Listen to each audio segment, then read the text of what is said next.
aceito Maior o prazer. convite para participar dessa pesquisa. Vamos começar falando da sua trajetória, enfim, alguns dados biográficos e da sua formação. Você nasceu aqui no Rio de Janeiro, Carioca. 42, né? 42. Podia falar um pouco da família de origem e a sua escolaridade antes da universidade? Da parte de mãe, paulistas. Bisavô falido. Sabia jogar, caçar mulher e plantar café.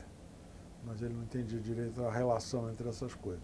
E aí acabou perdendo três fazendas de café e deixou a família na miséria. Então, de um lado eu vim disso. De outro lado, um avô português, filho de português, comerciante, e acho que comunista. Ele nunca me disse que era comunista, mas ele era certamente um cara de esquerda, e que trabalhou na Western, na Light e na Texaco a vida inteira, de multinacional. Do lado paterno, um avô mineiro, que era dentista e que migrou para o Rio na época da Grande Depressão. E foi dentista do Lloyd, da Companhia de Navegação Lloyd Brasileiro. E a minha avó era de uma família de um médico, o pai dela era médico em Tabuleiro do Pomba, que fica perto de Juiz de Fora. Meu pai fez escola secundária, foi funcionário do Ministério Civil do Ministério da Marinha, depois trabalhou durante muitos anos numa empresa do Grupo Peixoto de Castro, que vendia ferro e aço, e minha mãe era professora pública do Rio de Janeiro, do município do Rio. Fui criado na Tijuca, o que remotamente tem algumas coisas a ver com os militares, porque era um bairro que tinha muito militar, era perto do colégio militar. Então, várias dessas coisas foram se somando. Eu acho que é basicamente isso. Estudei no Instituto de Educação, o primário, depois fiz o ginásio científico no Colégio São José, que era um colégio marista, externato, a gente tinha um internato naquela época, e depois fui para a PUC, onde eu me graduei. Fiquei um ano aqui, trabalhando com o Felipe Schmitter, e aí fui para Chicago, orientando dele, fiquei lá, fiz meu mestrado, os cursos para o doutorado, e depois voltei para o Brasil, e em 75 fui lá para escrever a tese com a bolsa da CAPES. A primeira bolsa foi uma bolsa integral da Fundação Ford. Mas antes, um pouco voltando, quando você terminou o seu curso secundário, você foi convocado para servir o Exército? Fui convocado para servir o Exército por uma crueldade do destino. Fiz concurso para o CPOR e fui reprovado em matemática, como de resto tinha sido a vida inteira reprovado em matemática em todas as circunstâncias. E com 58 anos eu vim a descobrir que eu sofria de uma coisa que no meu tempo não tinha nem diagnóstico, chamada descalculia, que é uma dislexia para números. Então os números, os algarismos dançam e vão para qualquer lugar. É feito disléxico com as letras. Ele tenta escrever uma coisa, sai tudo trocado. E por isso eu fui reprovado, e antigamente as pessoas que eram reprovadas, antes da minha incorporação, as pessoas que eram reprovadas no exame do CPOR ganhavam terceira categoria e não serviam. Nesse ano, não sei por que, o Exército resolveu nos punir, e eu fui servir como soldado no 2º Batalhão de Infantaria Blindado, que era em São Cristóvão, ali no complexo de quartéis, que tinha do lado da via férrea, entre a via férrea e a Quinta da Boa Vista. Tinha ali um grupo de canhões antiaéreos, 40, tinha o 2º BIB, tinha um outro quartel qualquer, a Escola de Equitação do Exército, depois tinha os outros quartéis do outro lado da Quinta, que eram regimentos e batalhões do tempo do Império ainda. Essa experiência, você serviu como soldado, como recruta? Como recruta, soldado raso, terminei o fiz um curso de cabo. Por alguma razão, eu queria ser cabo motorista, porque cabo motorista vive passeando e não tem que fazer sacrifício. Mas, por razões que eu desconheço, eu fui enquadrado como mecânico de armamento pesado, o que significou fazer um curso numa companhia de manutenção de armamento leve em Realengo. Foi muito bom, porque lá era meio expediente, o meu quartel era expediente inteiro. Então, conta-se entre as minhas habilidades saber consertar canhões, obuses e morteiros. Isso foi em que ano? 60?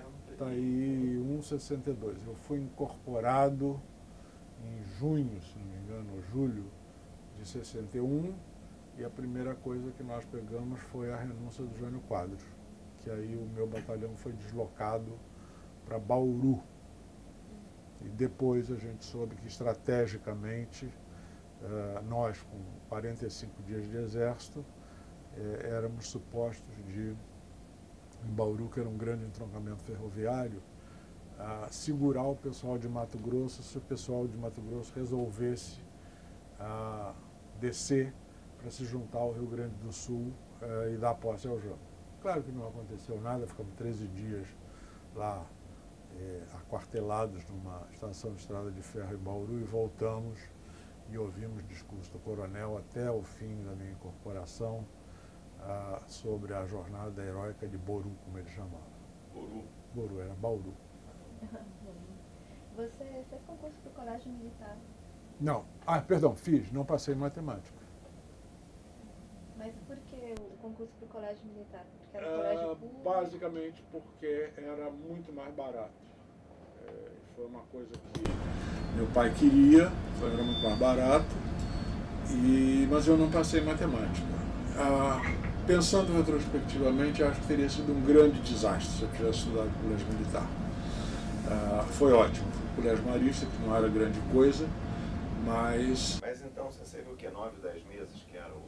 Não, foram 10 meses, porque foi a incorporação que o Jânio Quadros tinha reduzido o serviço militar por conta de economia. Mas você gostou dessa experiência ou não? De alguma forma ela foi útil no futuro? Não, ela acabou sendo útil acidentalmente quando eu fui fazer a tese. Sei. Mas eu não achei nada gratificante, era um negócio horroroso. Tinha que acordar cedo, andar fardado, cabelo cortado, aquelas coisas todas. E ali tinha uma armadilha, que era a Ponte de São Cristóvão. A gente tinha que passar por cima da Ponte de São Cristóvão para ir para o quartel. E volta e meia a Polícia do Exército fechava aquela ponte e começava a medir o cabelo de todo mundo e prendia as pessoas. Eu nunca fui preso por conta disso, não. Eu fui detido uma vez por 3 dias, 3 feriados, porque uma conversa social. Estava eu, o tenente, que era um troglodita, comandante da minha companhia, e um major. E o major me fez uma pergunta, eu respondi a ele, o tenente disse assim: você não pode falar com o major sem minha autorização. Mas ele me perguntou, eu disse: não interessa, você está detido por 3 dias. E lá fiquei eu 3 dias no quartel, 2 de novembro e um sábado e um domingo, sei lá. Nessa época havia alguma discussão, vamos dizer, mais política sobre a conjuntura desse governo, quer dizer, a renúncia do Jânio, né, e a questão do impasse da posse do Jango entrando num arranjo, né, para que fosse parlamentarismo e depois... Havia, mas isso tudo era fora do quartel. Quer dizer, no quartel não tinha nenhum eco disso. A única coisa que eu me lembro, a única menção foi que os sargentos comentaram que os oficiais estavam todos chorando na saída de Bauru, porque o batalhão tinha sido deslocado, na realidade, para impedir o pessoal que fosse se aliar ao Rio Grande do Sul pela posse do Jango. E aí começou a correr um boato que eles iam todos servir na fronteira, e disse que tinham oficiais chorando e tudo, mas eu não vi nada disso. Mas aí mais por servir na fronteira e não por... Não pela posse do Jango. Não, eles seriam punidos por terem se oposto à posse do Jango, com a grande ameaça daquela época, que era o tal do servir na fronteira. Bom, saindo do serviço militar, você optou por fazer graduação em Sociologia e Política na PUC. Fazer graduação em De Sociologia onde veio e esse Política. interesse? Olha, nessa época eu já gostava de política. Gostava porque era moda. Quer dizer, eu tinha gostado na juventude, tinha feito campanha para o Jânio Quadros, participei de comitê Jânio Quadros, tinha 15 anos nessa época. E aí, então, eu fui para...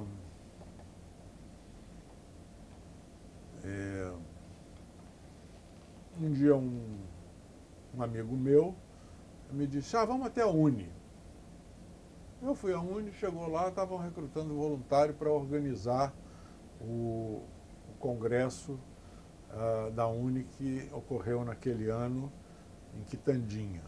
Isso foi em maio, o congresso ocorreu em julho.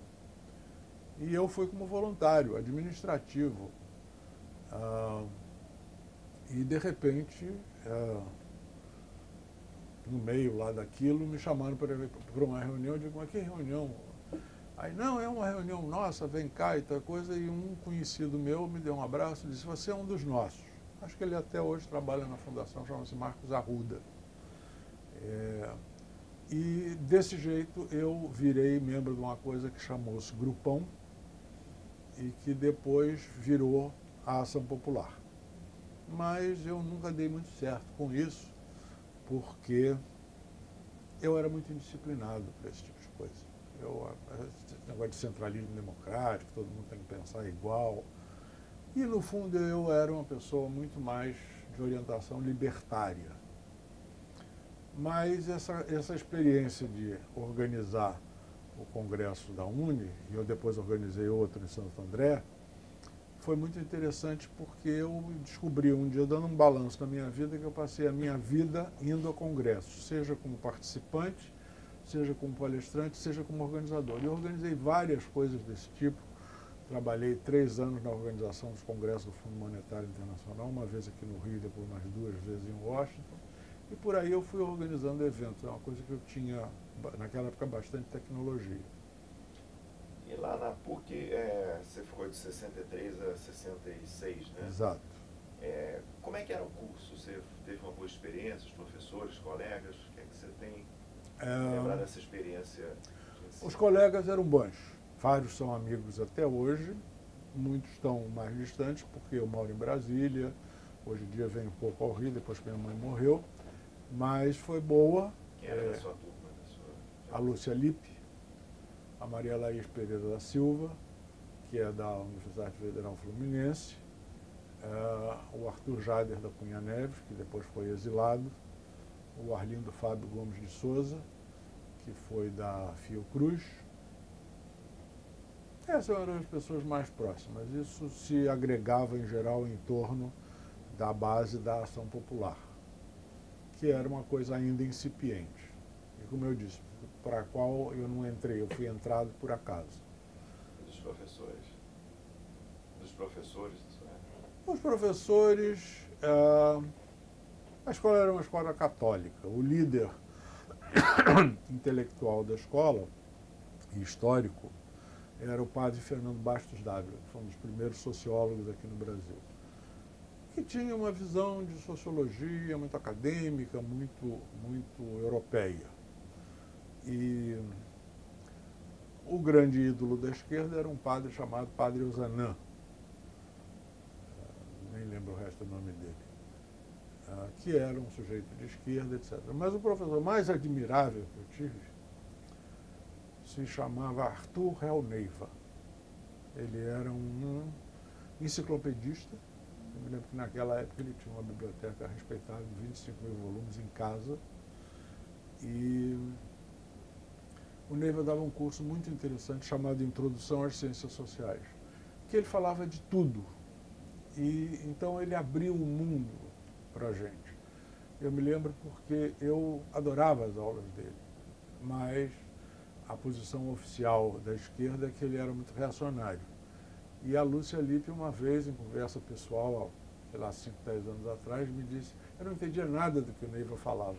E eu entendia tudo porque ele estava falando de coisas que me eram muito familiares em matéria de tecnologia, etc., porque esse meu avô, que foi meu avô materno, que trabalhou na Texaco, etc., ele tinha, minha família morou junto com a família, com meus avós, até eu ter 10 anos. E ele era um sujeito que, apesar disso tudo, ele tinha uma grande proximidade passional com a cultura americana. Então ele fazia cursos de radiotécnico, etc., por correspondência, numa escola americana, que mandava os materiais toda semana, mandava ferro de soldar, mandava solda, como construir um rádio, etc. Até hoje eu vou jantar com uma amiga minha, estava comentando com ela sobre isso, ela disse que coisa curiosa, meu avô teve a mesma experiência, mais ou menos na mesma época. Então eu aprendi uma coisa que eu tenho até hoje, eu tenho uma capacidade manual de mexer com coisas pequenas, não mexer com coisa grande, nem trocar roda de carro já é uma coisa muito grande, mas coisas pequenas eu aprendi com meu avô nesse período que a gente morava junto. Ele tinha uma oficina de radiotécnico amador em casa. Não era radioamador, radiotécnico amador. Aqui o do Arthur Real Neiva está aqui no CPDO. Ah, é? Que beleza. Bom, você pegou no início, no meio da sua graduação, o golpe de 64. Uhum. Como é que ele foi vivido na sua geração, em particular por você? Eu passei 4 dias indo ao cinema. Eu ia para o cinema às 2 horas da tarde e voltava depois da meia-noite. Porque havia um grande pânico de quem é que ia ser preso. E no dia da Marcha da Família, nós fomos, um grupo de pessoas que era da Ação Popular, para a casa de uma amiga que era filha de um diplomata no Jardim Botânico. Eu morava na Tijuca, a maior parte dos meus colegas morava na Zona Sul, e eu me lembro que eu tomei um ônibus que fazia ponto final na rua que eu morava. O ônibus veio apinhado de gente, ele passava pelo passeio público, quando chegou no passeio público, o ônibus esvaziou, foi todo mundo para a Marcha da Família, e eu fui para a casa da TT para essa reunião. E aí era um tal de telefonemas desencontrados, fulano quebrou a perna, mas como quebrou a perna? Aí dizia, não, é que ele foi preso. Então era um negócio completamente amador. O irmão dela resolveu esconder alguns documentos que naquela época ou nós achávamos que eram, perdão, muito comprometedores. E o irmão dela teve a brilhante ideia de botar isso tudo numa bacia e botar dentro da caixa d'água flutuando.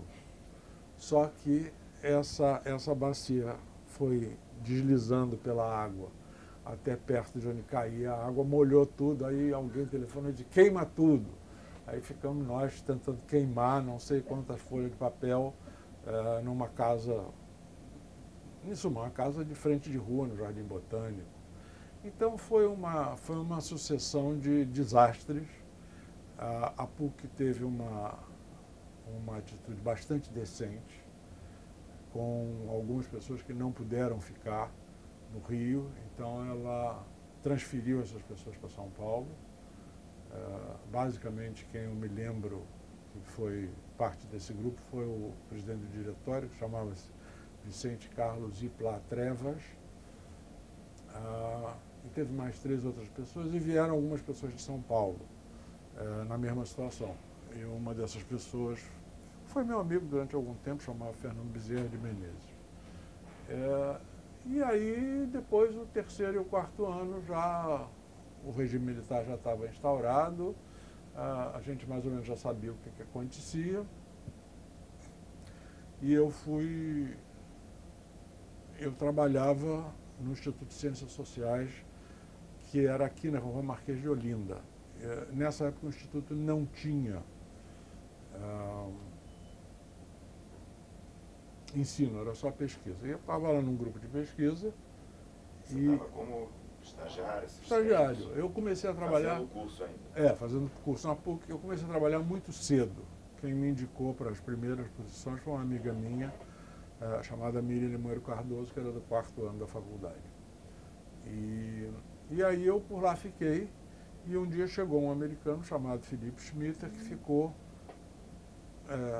aquartelado lá, digamos assim. Teve uma guarita institucional para fazer a pesquisa doutoral dele.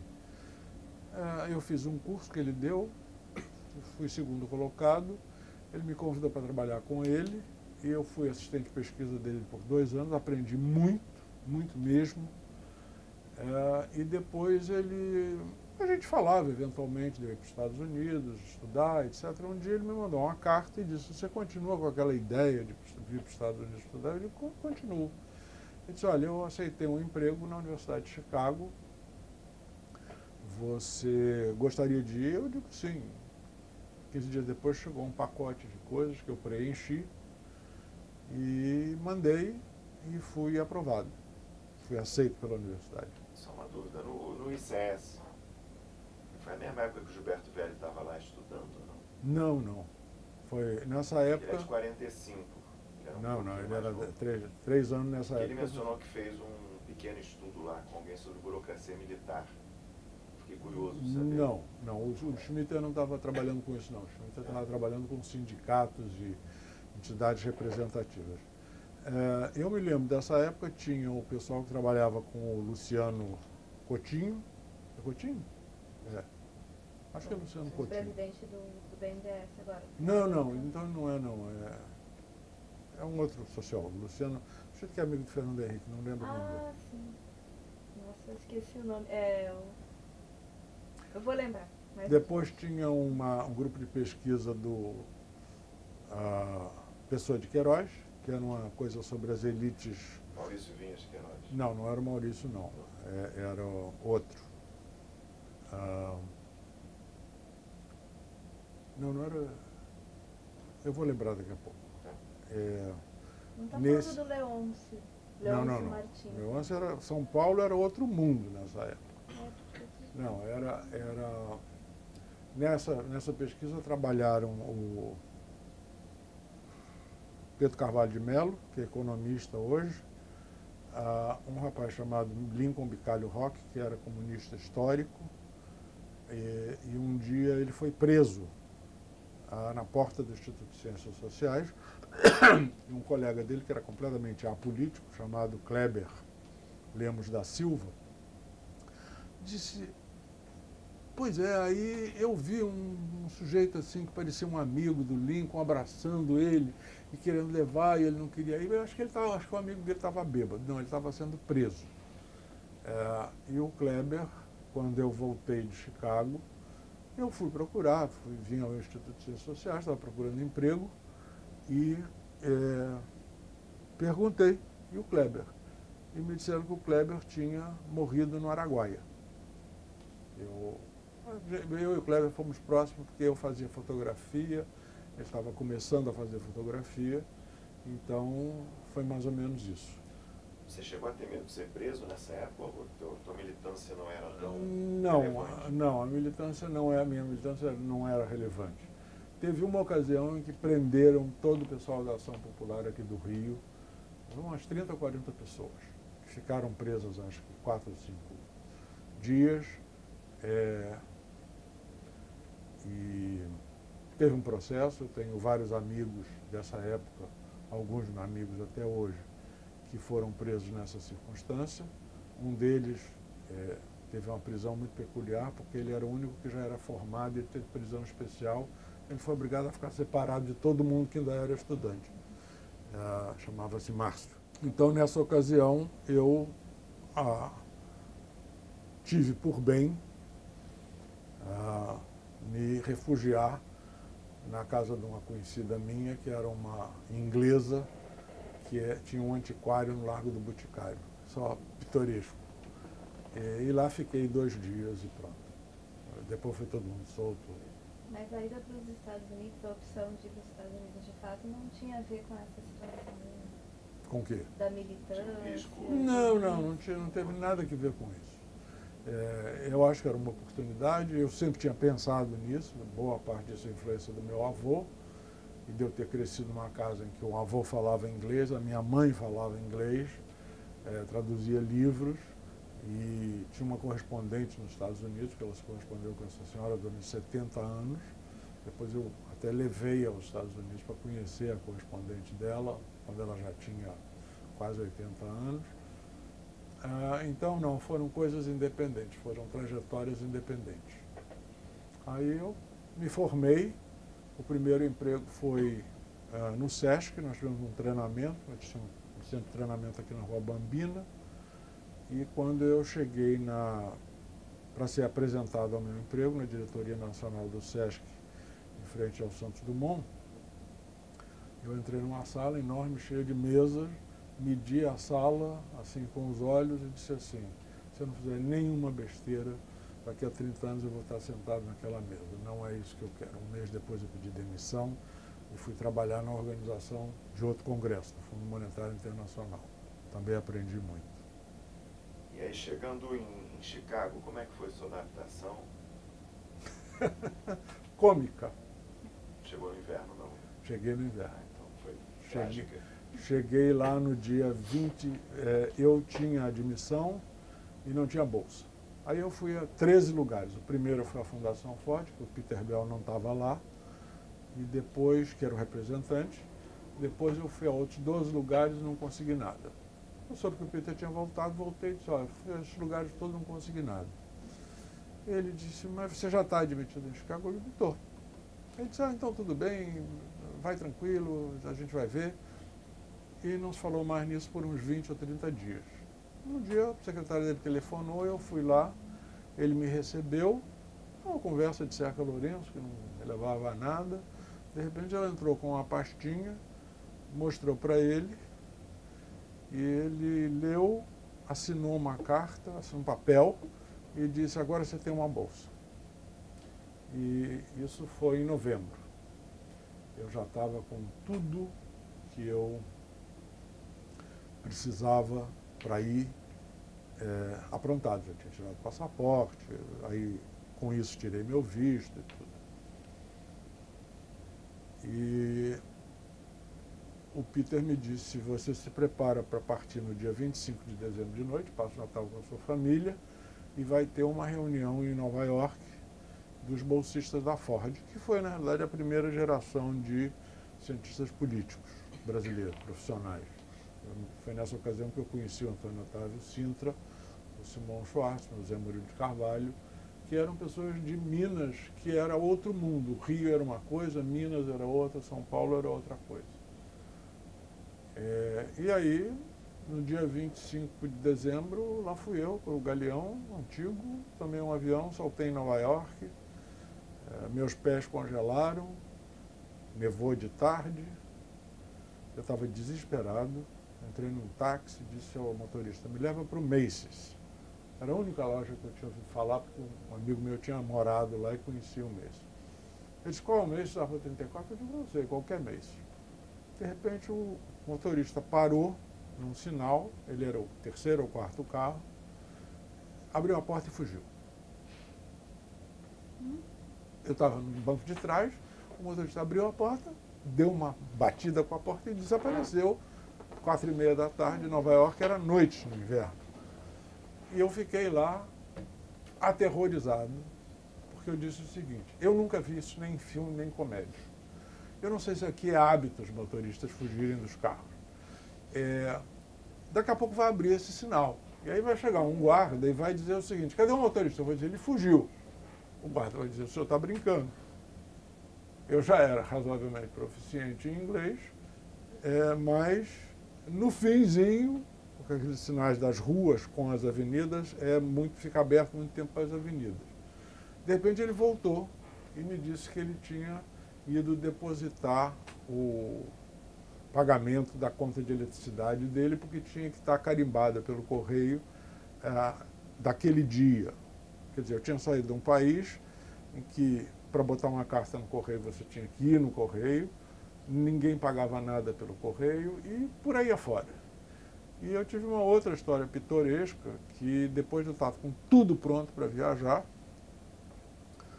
nesse dia 25 de dezembro, chegou uma carta de uma senhora chamada Cassandra Paiva, que já morreu, que era decana de estudantes estrangeiros, dizendo que eu não fosse, porque eu tinha tirado 90 na prova de redação em inglês, e a nota mínima era 94.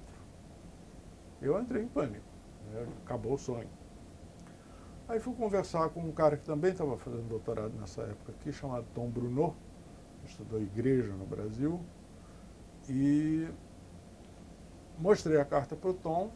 Ele disse: Alexandre, você nunca recebeu essa carta. Eu disse: mas Tom, como nunca recebi? A carta está aí, você está vendo. Ele disse: olha aqui, eu vou dizer umas coisas para você. Primeiro, essa mulher que assinou isso é uma burocrata. Ela deve assinar 40 cartas dessas por dia. Ela não é ninguém na estrutura universitária americana. Mas a carta dizia decana, assistente, estudante estrangeiro. Então você vai. Você nunca recebeu essa carta. Eu digo: mas está aí a carta, Tom. Ele disse: olha aqui, eu vou te dizer uma coisa. Todo mundo nos Estados Unidos acha que o correio brasileiro é uma merda. Então as cartas se perdem e não chegam. E você nunca recebeu essa carta, você vai embora. E vai fazer isso. Eu respirei fundo, tomei coragem, repensei e fui. E aí, no dia que eu cheguei lá, primeiro eu me hospedei já direto na casa do Schmidt. Eu cheguei do aeroporto, fui direto para a casa dele, será dia 2 de janeiro, eu acho, 1 ou 2 de janeiro de 1968. Aí eu fui me apresentar no escritório dessa senhora, ela foi muito cordial e disse assim: e o senhor não recebeu a minha carta? Eu digo: que carta? Aí, como tinha me dito o Tom Bruneau, se você não for, você vai ter um grande problema. Você vai deixar de estudar lá. Se você for, ela vai ter um problema, porque ela vai ter um cadáver do qual ela vai ter que se livrar. E aí ela ligou para o Schmidt e conversou com ele 3 ou 4 minutos. Eu só ouvi do lado de cada conversa, me puseram uma coisa chamada condicional de língua, e eu fiquei nisso, sei lá, durante 3 meses e nunca mais ouvi falar, e descobri em 15 dias que eu falava inglês melhor do que todos os brasileiros que eu tinha conhecido no campus até então, que eram quase todos. E aí comecei a estudar lá, nunca tinha ouvido falar da Universidade de Chicago, ela era muito conhecida aqui pelo Departamento de Economia, mas não ciência política. A única pessoa que tinha lá nessa época, meu colega, e a amizade com ele acabou tendo a ver com, depois eu ir parar na Escola Superior de Guerra, era o Mário Brockman Machado, que tinha sido meu contemporâneo da PUC. Ele estudava Direito, eu estudava Sociologia, ele era uns 2 anos na minha frente. Estava lá, e aí a gente se conheceu, ficou amigo, etc. E com o Schmitter, você chegou a fazer cursos regulares ou já se dedicava à tese? Não, eu fiz o programa inteiro. Eu fiz 3 anos de cursos regulares com essa bolsa da Ford. Escrevi a minha tese de mestrado, que foi sobre burocracia, chama-se o Estado Cartorial. E depois fiz tudo que tinha que fazer para o doutorado e vim embora fazer a pesquisa já com uma proposta de fazer uma tese sobre os militares. E de onde surgiu o interesse de estudar os militares? Primeiro teve um seminário lá na universidade, um curso regular, seminário dado pelo Morris Janovitz e pelo Aristides Zouben, que aliás acabou de morrer agora, esse ano ainda, em abril ele morreu, sobre militares no Terceiro Mundo. E daí eu digo: não, isso é um tema. O Brasil tem um governo militar e vamos fazer isso. E o Janovitz realmente foi uma influência muito marcante na minha vida, porque ele era o grande especialista em sociologia do civil militar, autor de um clássico chamado O Soldado Profissional, e aí nós ficamos amigos e tudo isso, e por aí foi. Aí eu estudei lá, fui ao Congresso Mundial de Sociologia, muito prosa, apresentei um paper sobre os militares no Brasil. A sala estava apinhada de gente, tinha gente saindo pela janela. Foi na Bulgária esse congresso. Bulgária, em 1970. Aí quando anunciaram que eu era da Universidade de Chicago, a sala esvaziou porque eram todos cubanos. Então eu provavelmente não ia dizer o que eles queriam ouvir. E eu fui tirar o visto em Paris, e pedi um visto fora do passaporte. Me deram, quando eu voltei lá, 2 dias depois, um dia depois, me deram uma cartolina dobrada e meu passaporte. Eu andei um quarteirão, abri meu passaporte, tinha um visto búlgaro lá. Você chegar no Brasil de volta com um visto búlgaro era uma coisa potencialmente complicada. Eu voltei, o cara disse, mas você não disse que queria fora do passaporte? Nós demos fora e dentro. E aí eu, consultando meus amigos diplomatas, vou perder o passaporte. Eu disse, pelo amor de Deus, não perde, porque se você perder, a gente para emitir outro vai depender de autorização do SNI. Então eu voltei jogando uma roleta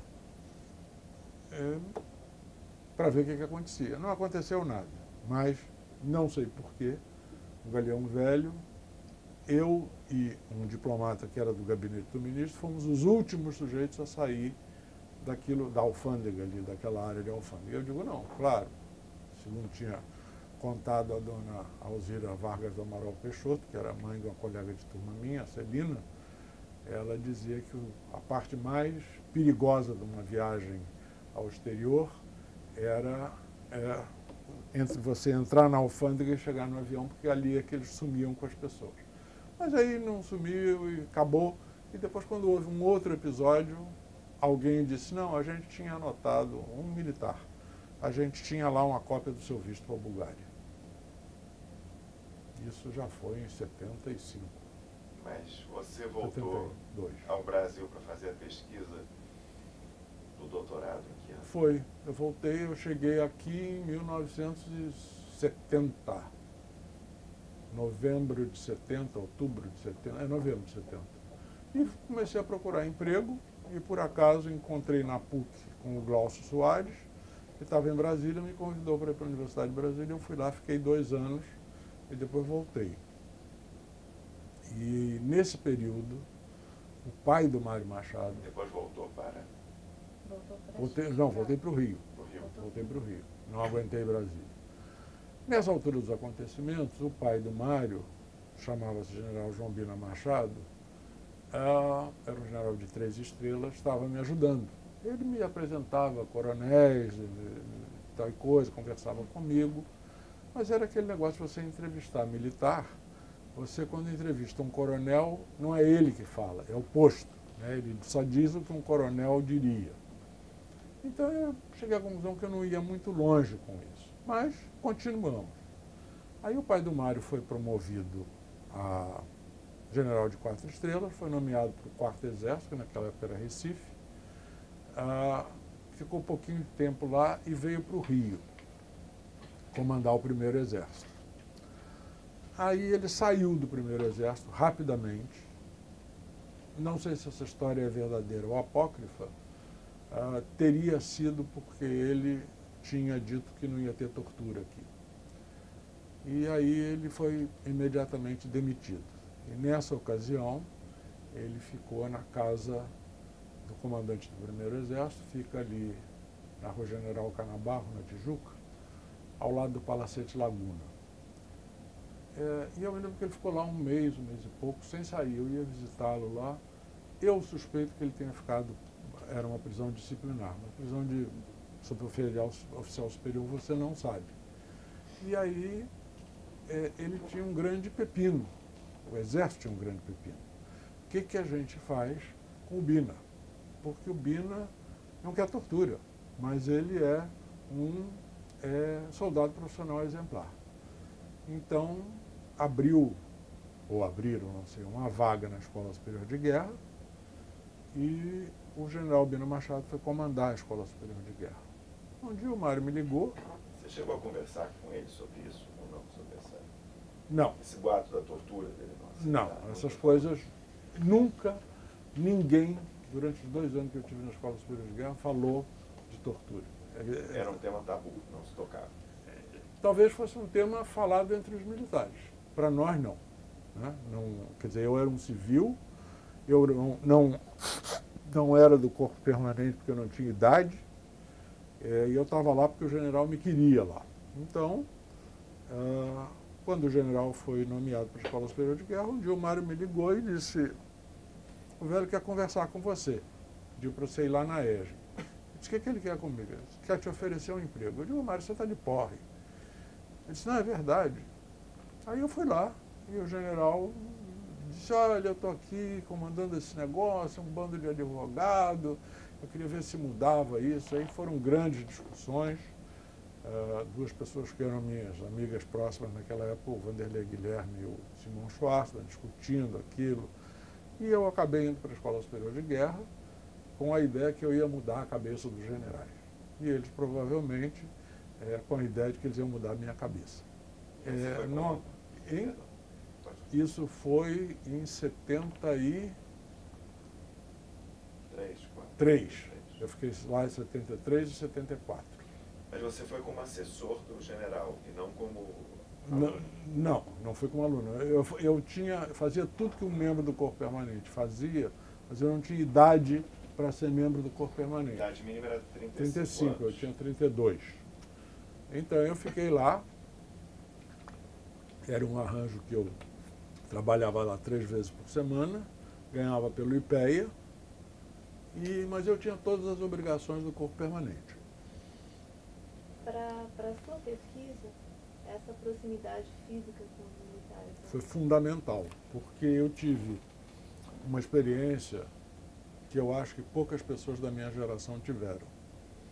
Eu servi exército como soldado e depois eu fui direto para um ponto muito mais alto, onde estudavam generais, coronéis, civis, grados daquela época, etc. Então foi uma coisa muito importante porque eu consegui ver as duas pontas do exército. E lá fiquei 2 anos, depois já estava meio pronto para ir para Chicago, aí houve um episódio aparentemente meio misterioso na minha vida. Naquela época foi misterioso e foi aterrorizante, porque morávamos no Jardim Botânico, eu e a Maria Lúcia, que vivíamos juntos, mas ainda não éramos casados, e um dia a gente saiu, foi à casa da minha mãe, era dia 5 de outubro de 74.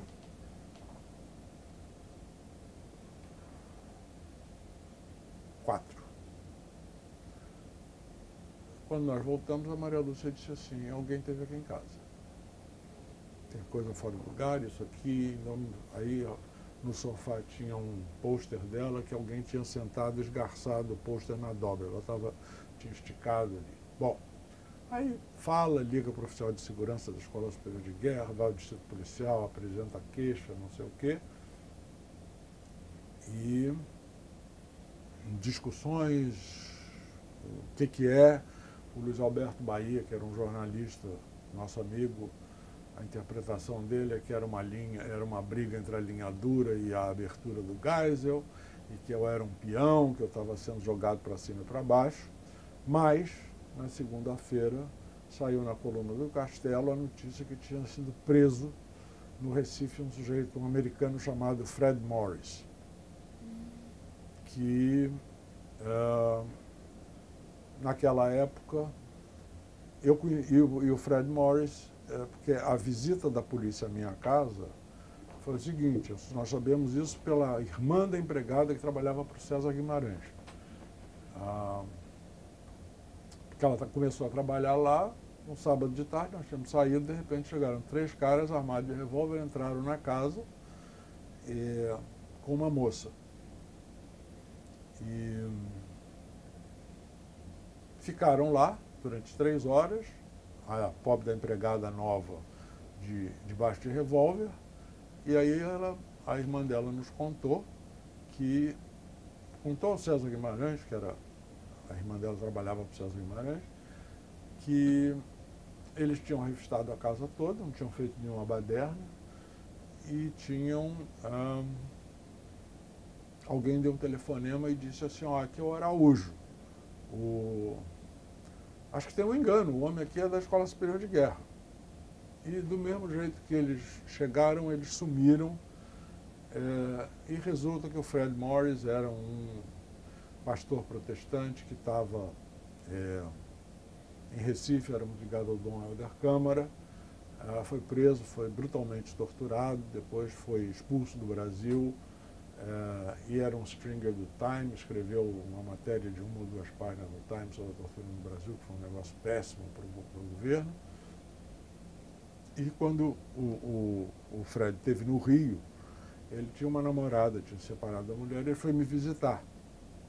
E essa era a moça que estava com os 3 policiais que foram lá em casa. Porque em algum momento ela pediu para ir ao banheiro e a empregada foi levá-la ao banheiro e disse: a senhora tem uma escova de dentes? Porque eu estou presa, eu não escovo de dentes há 3 dias.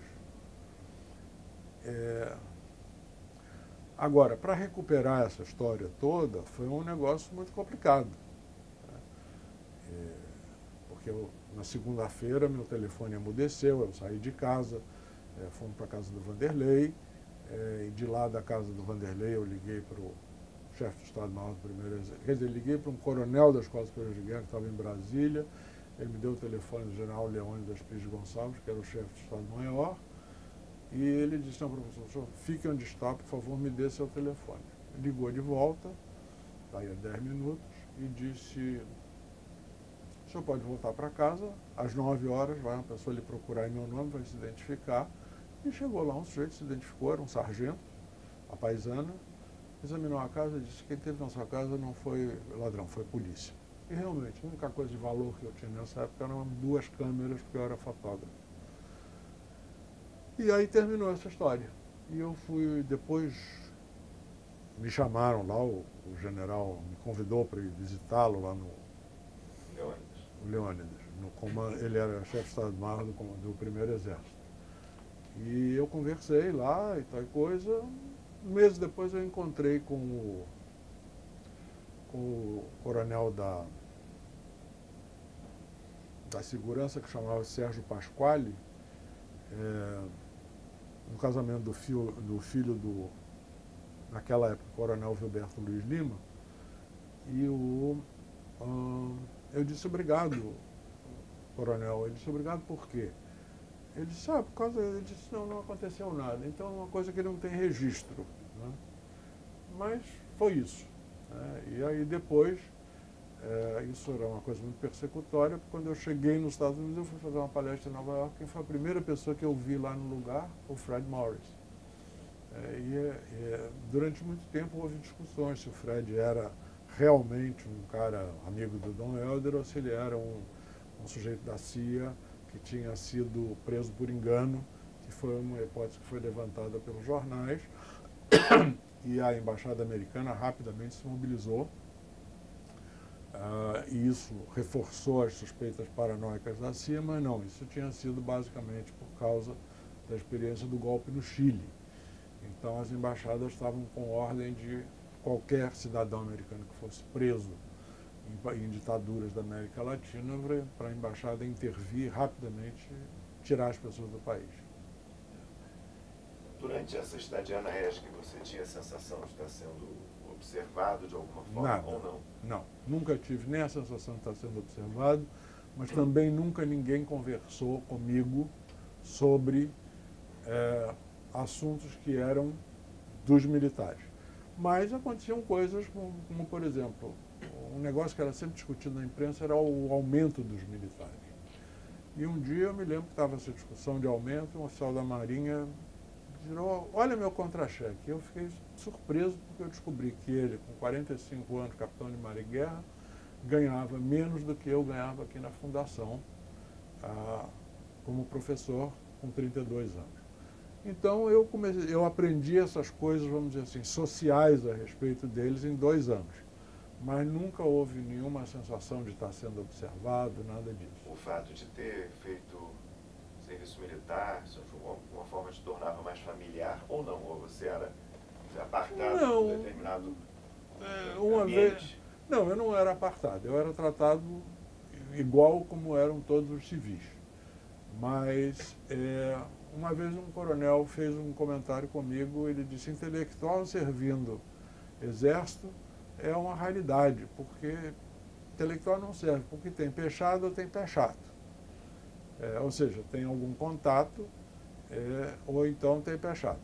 Mas eu servi Eu acho que, de alguma maneira, isso nunca me foi dito, mas eu acho que despertava uma certa simpatia para eles no fato de, bom, esse cara aí é um cara que pelo menos já passou pelo Exército.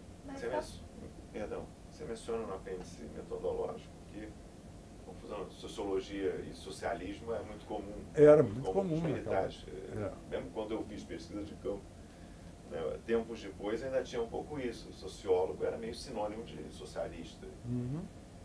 Na ESG não se colocava isso de alguma forma, achar que você Não. devia ter ideias? Não, eu acho que aí na ESG valia a máxima do Exército. O comandante me botou lá, é isso.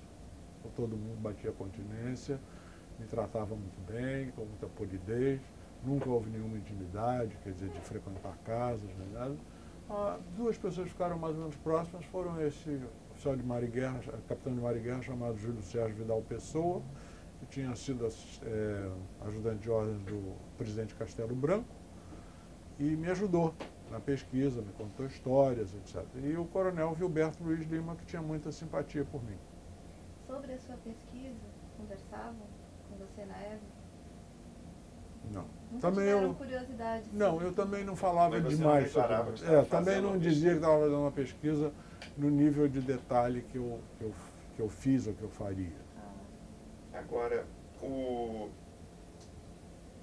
é que era vista a sua estadia na ESG pelos colegas acadêmicos? Tinha algum medo, poxa, que você está lá, alguma coisa poluidora? Não tinha, porque isso foi fartamente, como eu disse, discutido basicamente naquela época entre o Simão Vanderlei e eu, e a gente chegou à conclusão que tudo bem, quer dizer, que não tinha problema nenhum, mas eu nunca senti nenhuma insegurança nem nenhuma preocupação da parte dos meus colegas acadêmicos, pelo menos os que me eram mais próximos, os mais distantes eu não sei. Porque não era uma coisa comum, não, de forma de jeito alguma. nenhum. A minha experiência é totalmente incomum, né? Então, foi uma coisa mais ou menos inédita. Porque a ESG, para muitos, você menciona até na sua tese, o mito da ESG, né? Ainda era para muitos visto como o grande centro, dizer, da maldade, mesmo não sendo. Da maldade assim, né? Da ditadura. Não, já tinha sido. A ESG, nessa época, já tinha perdido o bonde da história. Nossa. A ESG era um lugar... 73, 74. Era um lugar para onde iam os militares de bom grado, depois da Escola de Comando do Estado-Maior do Exército, e muitos civis que queriam se aproximar dos militares. Mas ela não tinha mais esse papel todo, não. Ela já estava completamente marginalizada politicamente. Você menciona como que ela se pretendia ser um local de elite, mas que as elites reais não se enquadravam e não passavam, vamos dizer assim, no crivo da ESG. Então, tinha um ou outro empresário que ia para lá, e, em geral, eram caras que estavam interessados em fazer contato com os militares para melhorar um pouco a situação deles, empresarial, mas isso também era uma coisa que não era explícita. Você fazia entrevistas, fazia diário de campo ou não? Você depois... Não, eu anotava todas as coisas que me chamavam a atenção. Eu não fiz entrevista específica com nenhum deles. Agora, isso foi muito valioso porque, como eu disse antes, quando eu ia entrevistar as pessoas que o general Bina Machado me indicava, eu entrevistava o posto, não entrevistava a pessoa. Lá não, eu conversava com as pessoas, almoçava com elas, ouvia as queixas, ouvia comentários. Não havia um ambiente de hostilidade, mas havia uma parede invisível além da qual nem eu ia, nem eles iam. Mas me deu uma noção muito boa do que era a cultura militar de quartel e a cultura militar da elite militar. Você fez o que os antropólogos chamariam de observação participante. Exatamente. Aliás, eu menciono isso na tese. Embora, quer dizer, a ESG era mista também, tinha os mas civis, era claramente militar. Vamos lá. Mas eu queria insistir mais nessa experiência de pesquisa, né? O que a gente chamaria dos métodos de pesquisa. Você fazia um diário, vamos dizer, de campo, anotava as coisas que achava relevantes. Eu não fazia um diário sistemático, né? Mas também porque nessa época não se escrevia muita coisa, né? Quanto menos coisa escrita você tivesse, melhor. Aprendido. Que aí, de repente, aqui que você prova que o focinho de porco não é tomada, militar não vê pesquisa, militar vê espionagem. Certo. Você comentou aqui no intervalo que deve muito ao Schmitter esse tipo de interesse de fazer pesquisa na ciência política? A ciência política, uma grande tradição, lida com dados, vamos dizer, já prontos, senão... Não, mas com o Schmitter eu fiz pesquisa, quer dizer, fiz muita entrevista. O negócio dele era um grupo de interesse, sindicatos, etc. Foi muita entrevista. Isso aqui no Brasil ainda. Aqui no Brasil. Eu li 15, quer dizer, eu folheei e li 15 anos de Correio da Manhã, que era o melhor jornal da época, e também aprendi uma opção de outras coisas fazendo isso, porque você não folheia à toa, e uma disciplina de pesquisa, que era rara na sociologia brasileira naquela época ainda, e a ciência política estava começando. Então foi um grande aprendizado, eu devo isso muito ao Schmitter. Só uma dúvida, você mencionou o Simon e o Vanderlei, você conversava com eles sobre... Eles eram muito próximos. Sim, a questão da ESG, se devo, não, sim, não tem problema. Agora, e no meio acadêmico at large, as pessoas não achavam que você encontrasse, está na ESG, não havia uma suspeita política, não tinha muito meio acadêmico at large nessa época. Quer dizer, eu estava trabalhando um tempo aqui na Fundação, dei um curso no IUPERJ, que aliás foi o melhor curso que eu dei na vida sobre origem e perspectivas do Estado Nacional. Tive um aluno, mas foi uma beleza. Isso foi em 74, Luiz Henrique Bahia, já morreu. Quer dizer, você voltou e... Não, isso... Aí quando eu voltei de vez, é que eu fui para o IUPERJ de tempo integral. Até então eu só tinha dado esse curso, que foi um curso que eu montei, que eu acho um curso fantástico, era basicamente um curso de História Social, Política e Tecnológica dos séculos XIV, dos séculos XV, XVI, 14 a 17, que foi a época de construção do Estado Nacional, que é uma época muito pouco estudada, né? Quer dizer, a gente na escola estuda a Idade Média e depois, de repente, acontece a Revolução Francesa e esse período não é muito estudado. Mas eu pergunto porque você está na ESG em 73, e mesmo em 74, quer dizer, Geisel já tinha assumido o discurso da abertura, mas ainda, vamos dizer, assim chamada linha dura ainda era muito forte. Um parênteses. Uma das minhas tarefas era corrigir os trabalhos. E os trabalhos mais notáveis intelectualmente eram os dos oficiais da linha dura. Eram muito mais interessantes do que os dos oficiais moderados, porque esses repetiam a doutrina. Os da linha dura tinham um ponto para defender. Lá dentro você acompanhava alguma discussão ou conversa entre eles sobre essa transição, abertura, entrou agora o Nada, Geisel, não se falava nada disso. Se falava entre eles, não com você. Comigo não. Um dia um amigo meu, diplomata, me ligou e disse assim, me ligou de Brasília, isso foi na época da posse do Geisel. Ele disse, olha, quarta-feira você não vai trabalhar na ESG. Eu digo, por que você está dizendo isso? Você não vai trabalhar, você fica em casa, de manhã você liga, diz que não está passando bem e fica em casa. Ele era muito meu amigo e eu fiz isso. Aí, dito e feito, deu 11 horas, me ligou meu chefe imediato, disse, Alexandre, estamos alarmadíssimos aqui, chegou uma correspondência para você da Presidência da República. Você quer que abra? Eu digo, claro, eu já sabia o que era. Era um convite para a posse do Geisel. Então o meu amigo armou isso exatamente para dar um empurrão para cima lá na ESG. Mas foi muito divertido. Uma forma de disseminar a informação. Não, porque aí, claro, se eu recebesse aquilo, chegou, tá ali, eu abria e pronto, eu provavelmente não ia falar com ninguém. E de onde veio o convite? Da Presidência da República. Ele, esse diplomata, depois foi chefe do cerimonial do Geisel. Embaixador Jorge Carlos Ribeiro. Em 71, saiu o livro do Stefano. Saiu. Em inglês, depois vai ser publicado no português, 75, pela Arte Nova, né? Mas 71 já tinha sido publicado. Você teve contato logo com esse livro? Tive contato logo, e aí uma vez eu fui a Los Angeles, fui visitar basicamente, conhecer Los Angeles, porque o Schmitter arrumou um estágio para mim em Berkeley, no verão. Então eu passei em Los Angeles, visitei o César Guimarães, que estava lá, depois desesperado para sair, mudou-se para Chicago, e o Stepan morava lá. E eu liguei para o Stepan, disse quem eu era, que estava fazendo uma pesquisa sobre militares, se poderia conversar com ele. E o Stepan foi muito formal, disse, pois não, eu posso receber você amanhã entre 3 e 4 da tarde. E eu fui para a casa dele lá em Santa Mônica, às 3 horas da tarde, e aos poucos que a conversa foi se desenrolando, o Stepan descobriu que eu era uma mina de ouro para ele. E aí ele literalmente me trancou num quarto, num escritório lá, e não me deixou sair até eu ler a tese dele e comentar. Então eu li todo o rascunho da tese do Stepan antes de ser terminada e defendida. Você veio encontrá-lo outras vezes? Já encontrei com o Stepan várias vezes, eu dei muito com ele. E qual é a sua visão do trabalho dele? Eu acho que o trabalho dele foi um trabalho muito importante, foi pioneiro.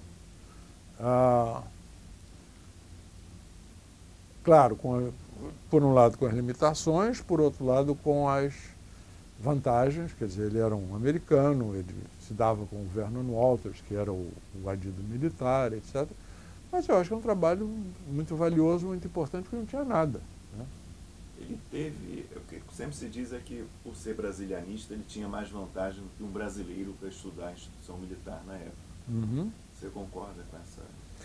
Eu concordo em parte. Eu acho que os brasilianistas, apesar do que se fala da competição entre os acadêmicos americanos, eles fizeram uma coisa muito interessante. Quando eles começaram a vir para o Brasil, eles montaram um grupo de brasilianistas, que eu frequentei. E foi aí que eu conheci o Peter Bell, que depois veio a me dar a bolsa da Ford. E eles se reuniam a cada 15 dias, o Schmitter, o Stepan já não estava mais nesse grupo, já tinha ido embora. O Skidmore e outros, que eu não me lembro agora o nome, eles se reuniam regularmente, trocavam informações, eles fizeram um manual do Rio de Janeiro, das livrarias, das bibliotecas, das fontes de pesquisa e compartilhavam entre eles. Então eu acho que eles tinham a vantagem de serem muito mais organizados. E tinha uma mulher que chamava-se, se não me engano, Susana Bach, que era especializada em vender obras raras, literárias raras, para os Estados Unidos. Ela tinha uma casa no beco de entrada, no Beco do Boticário. E uma vez eu fui lá e ela se colocou em frente dos livros e disse, não, isso aqui não é para brasileiro. Então eu acho que eles tinham a vantagem que eles tinham organização, cooperação, e nós estávamos cada um perdido fazendo a sua pesquisa. Tinha a ver com um método americano. De trabalhar, de cooperação, liberalismo. Quer dizer, competição é bom, mas uma certa cooperação ajuda todo mundo. Mas vendo pelo lado aqui dos militares brasileiros, você mesmo menciona no apêndice metodológico, né, da sua tese, que, bom, em primeiro lugar, serem estrangeiros já tinha um certo, vamos dizer, paroquialismo, provincianismo cultural, são estrangeiros. Segundo, vem de Harvard, vem de Yale, vem de lugares importantes do que o meio acadêmico, né? Outsiders também, com quem você pode falar mais à vontade do que falar com alguém que sabe-se lá com quem se relaciona e tal. Exatamente. Quer dizer, é um conjunto de questões que podem ter facilitado, né? Mas também pelo meio acadêmico, eu não estava atuante nessa época, mas tinha uma suspeita de que eram agentes da CIA, por exemplo. Acho que o Stepan, se eu não me engano, teve um financiamento da RAND para vir. Ele trabalhava na RAND. Tinha essas coisas, né? Que o Stepan e como é que chamava o outro que fez pesquisa sobre militares no Peru, não estou lembrado agora. Eles escreveram um livro juntos. Então, Tinha, mas eu também tinha muita paranoia nessa época. Não, qualquer americano era da CIA. Não sei, o fato concreto também, aí organização, é que, é claro, as agências de inteligência americanas, mesmo quem não fosse financiado, usavam o material que era produzido porque eles consumiam muito material escrito. E aqui, eu acho que o pessoal não levava isso a sério. A gente não tinha organização nem de pesquisa, nem de inteligência militar ou inteligência governamental para fazer para isso. usar os dados que eram coletados em pesquisa. Aí, um pouco, eu fiquei curiosa, porque você foi orientando do Schmitter. E ele se notabilizou por esses estudos sobre transição de regime, estudos comparados, grandes temas. E você fez a sua pesquisa com um método muito mais parecido com a pesquisa do Janovitz. Sim, porque o Janovitz teve uma influência intelectual muito maior sobre mim depois que eu o conheci, o que gerou também um certo ciúme da parte do Schmitter. Você encontrou várias vezes, ou se correspondia com o Janovitz? Não, depois que eu conheci o Janovitz, ele gostou muito de mim, foi ele que me convidou para ir a esse congresso da Bulgária, Congresso Mundial de Sociologia, e eu me dava com ele já estava, quando eu saí de Chicago para vir para cá, ele já estava no meu comitê de tese. Ele era a grande referência. Era a grande referência em sociologia militar naquela época. E quando ele leu a minha tese, já no fim, próximo da defesa, ele me chamou para uma conversa e me disse, olha, Mr. Barros, eu queria lhe dizer uma coisa, eu não sei se o senhor se sente ameaçado pelo que o senhor escreveu pelos militares brasileiros, porque nós temos uma coisa aqui que nós não divulgamos no departamento, que é que se as pessoas que fizeram o trabalho estiverem eventualmente ameaçadas pelo que fizeram no seu trabalho, a gente pode providenciar uma defesa secreta, que é um negócio que depois a sua tese não vai para a biblioteca, fica num arquivo separado. E ele me perguntou, o senhor gostaria que a gente fizesse? Eu disse, não, Mr. Janovitz, eu acho que está tudo bem. E não teve problema. Eu também não divulguei a minha tese entre os militares. Mas, por exemplo, dei uma cópia ao general Bina Machado, tenho um agradecimento, se não me engano, a ele na introdução. Mas não tive nenhum problema por conta disso, não. O Stepan chegou a ajudar, ler, participar mais? Menos. O Stepan estava no início de carreira, então ele não estava participando desse tipo de coisa. Ele estava preocupado com a vida acadêmica dele. Mas a gente se dava. E o trabalho dele também tinha um outro perfil. Um perfil mais parecido com os trabalhos dos cientistas políticos americanos na época. Talvez era mais sociólogo. Exatamente. O trabalho do Alexandre é mais parecido com um trabalho sociológico. Eu acho que, no fundo, o meu trabalho é mais profundo do que o dele. Mas o dele é muito eficiente, é muito bom, e eu acho que foi uma grande novidade, porque não tinha nada escrito.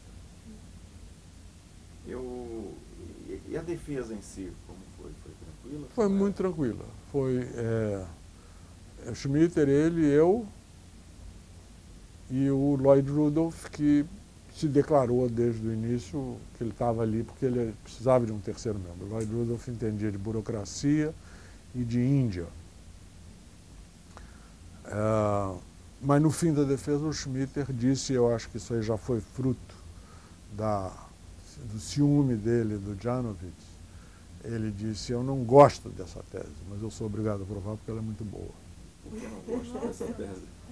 Não, porque ele já estava numa certa pinimba comigo nessa época. Isso já foi, quer dizer, eu defendi a tese quando? 75, eu acho. 78? Não, 78. 75 foi quando eu fui para os Estados Unidos para defender. Mas ele tinha aí uma ciumeira que não era só acadêmica, era também, tinha que ver com política acadêmica americana, esquerda, direita. O Janovitz era considerado um reacionário e o Schmitter era da nova esquerda, etc. E lá a tese recebeu uma menção honrosa, né? Uhum. E não foi publicada? Não. Por que não foi publicada? Essa é uma história trágica. Porque, bom, eu posso declarar gravando, sou fã da sua tese, acho que foi a principal tese feita nesse longo período aí, muito renovadora. Acho que teve outros trabalhos renovadores, o próprio Campos Coelho, o Zé Murilo, mas não são trabalhos do fôlego numa tese de doutorado. Uhum. E agora que eu reli, eu já tinha lido quando fiz a pesquisa, né, para o mestrado e tal, eu li, e me chamou mais a atenção essa novidade, por exemplo, de tomar a instituição como um objeto legítimo de pesquisa. Uhum. Não cair naquele esquema das lutas de classes, da chamada burguesia e tal, ou de não cair na armadilha das classes médias, ou enfim, daquela história militar mais tradicional e tal. Tem uma série de coisas que ainda são, em alguma medida, muito modernas, mas que abriram um campo de pesquisa, que, num primeiro momento, foi muito ocupada pelos cientistas políticos. Uhum. Né? Depois vai ter antropólogos, alguns, né? Dentre eles, viu nessa linhagem, mas se tivesse sido publicada ali em 79, 80, teria sido realmente um grande marco. E hoje, muitas vezes, as pessoas citam Campos Coelho, citam Zé Murilo, mas não conhecem a tese. Ouviram dizer, mas não leram. É difícil, não tá? Uhum. Então, só para entender... Não, foi uma história trágica. Um cientista social brasileiro que estudava militares,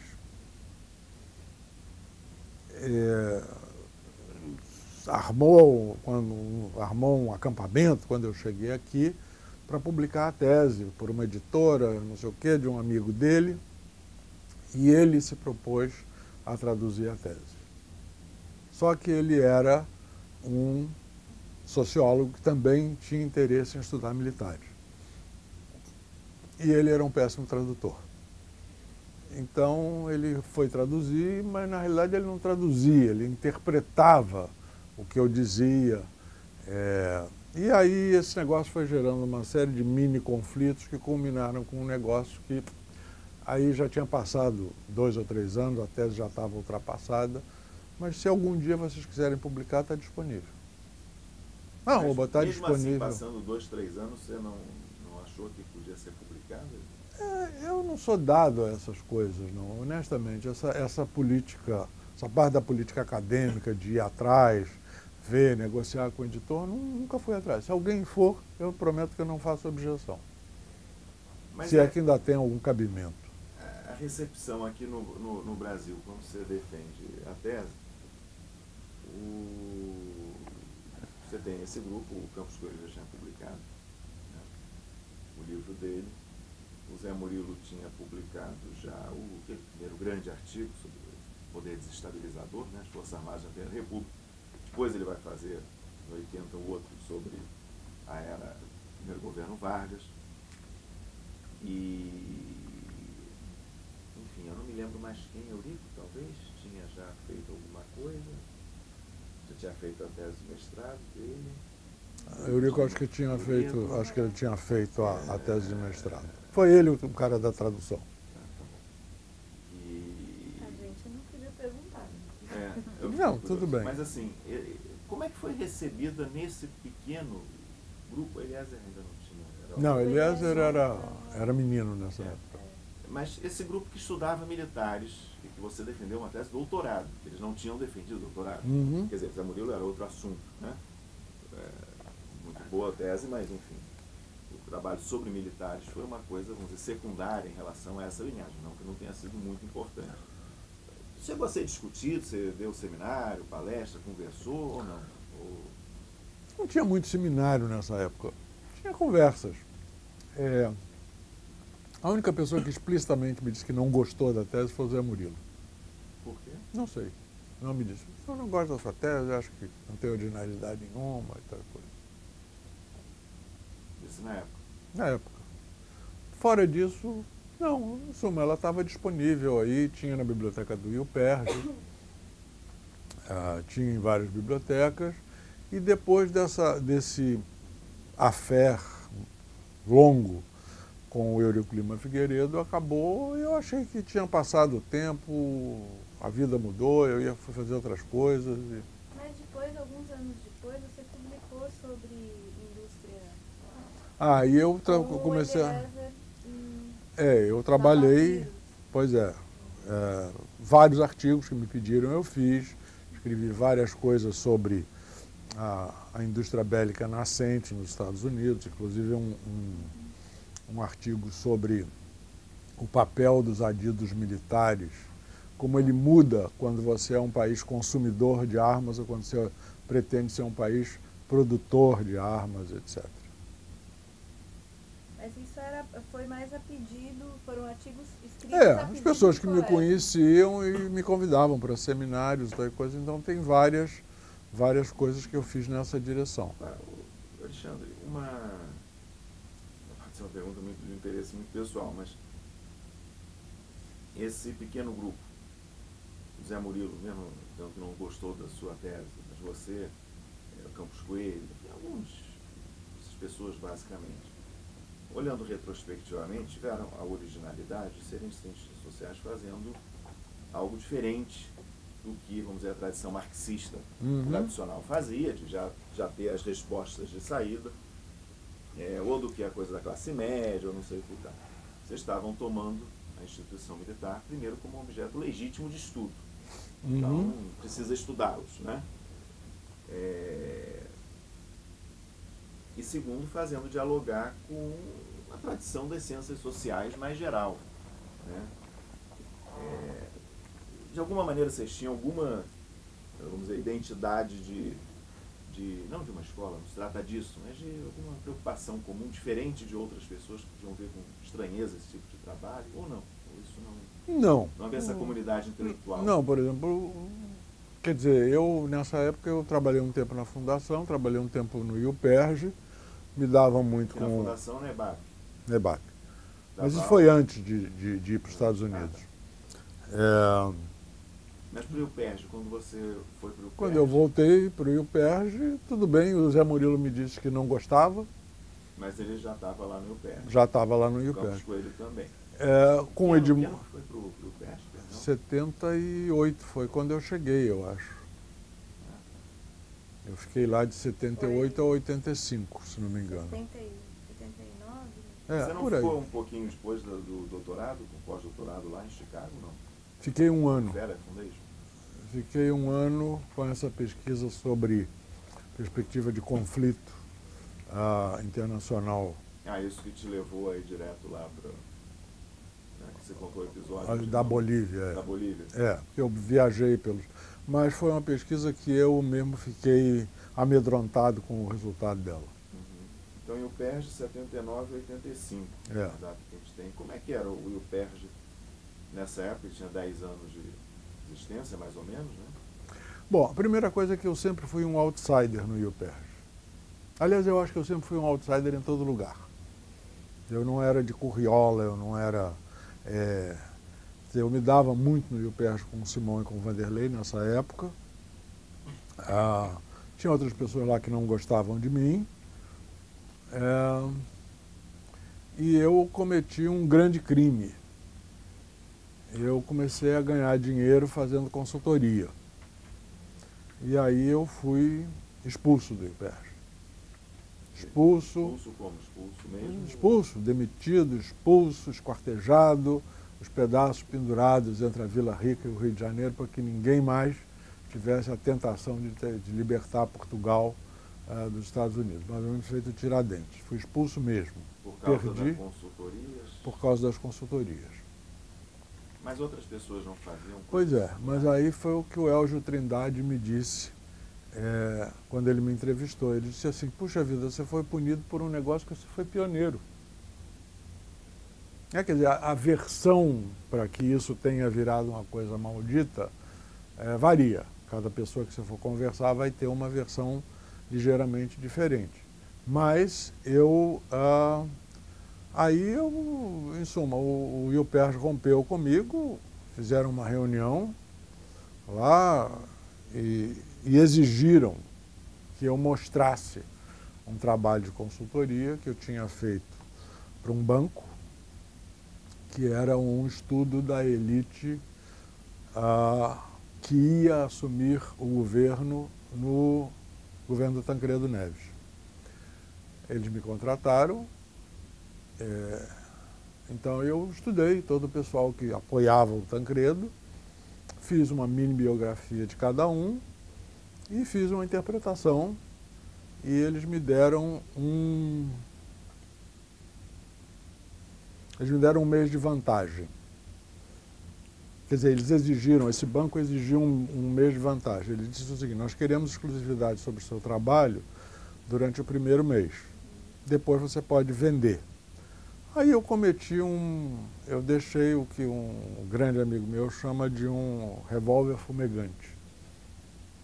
Eu fiz uma carta e mandei para uma porção de gente oferecendo para vender o trabalho. Eu fiz uma coisa que era muito comum no UPERJ naquele tempo: as pessoas escreviam no stationery do UPERJ, mandavam no envelope do UPERJ, eu mandei, sei lá, 400 e tantas cartas com a lista que eu tinha. Eu fiz essas cartas, etiquetei, botei numa mala, levei para os Estados Unidos, botei todas elas no correio lá, e um dia chegou uma resposta no UPERJ, alguém deu um telefonema, aí teve uma secretária lá que deu um alarme, aí eu virei o demônio. E aí teve esse julgamento lá, exigiram que eu mostrasse o trabalho.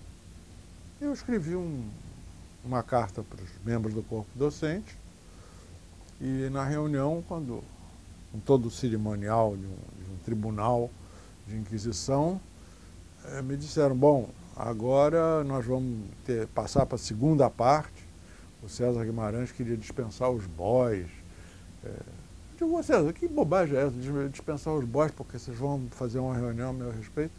Aí eu fui ao banheiro, quando eu voltei eu disse: olha, tem uma carta para cada um de vocês, na caixa de correio de cada um de vocês, e vocês podem se reunir à vontade e tomar a decisão que vocês quiserem, e eu não vou estar aqui para constranger ninguém. Então, decidiram me demitir.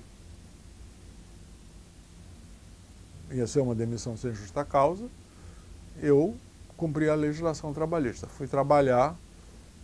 Aí no segundo ou terceiro dia, o César Guimarães, que era o diretor nessa época, me chamou e me disse: não, você está constrangendo as pessoas, não precisa mais vir aqui. E aí eu fui expulso do UPERJ. E aí eu perdi o pé, porque aí eu não tinha mais grupo de referência nenhum.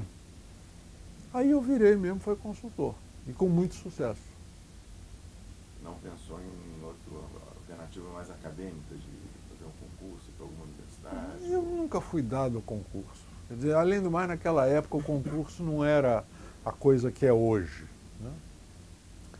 E eu tinha uma coisa assim que era meio dramática. O UPERJ era a elite naquela época, a elite da ciência política. Então eu não tinha outro grupo de referência. Aí eu digo: tudo bem, fui cuidar da vida e comecei a fazer consultoria, intensifiquei esse negócio. Teve uma pessoa aí que teve um papel muito importante, que foi o diretor de relações institucionais da IBM, que chamava-se Roberto Castro Neves, e o Roberto me disse: olha, você pode ficar tranquilo que a gente banca você até a sua consultoria ficar aprumada. E realmente, durante 2 ou 3 anos, a IBM foi minha cliente. E enquanto isso, eu estava desenvolvendo novos clientes. Agora, esse rompimento institucional foi também um rompimento pessoal? Foi pessoal. As pessoas não queriam saber de mim, eu era intolerável. Depois desse episódio, eu fui ao UPERJ uma vez, porque eu precisei refazer a minha carteira profissional, então eu fui lá, no departamento administrativo, pedi que eles transcrevessem o que estava na carteira antiga, porque, sei lá quem, um outro empregador, tinha achado que a minha carteira estava muito velha. O Vanderlei me disse: bom dia, boa tarde, professor.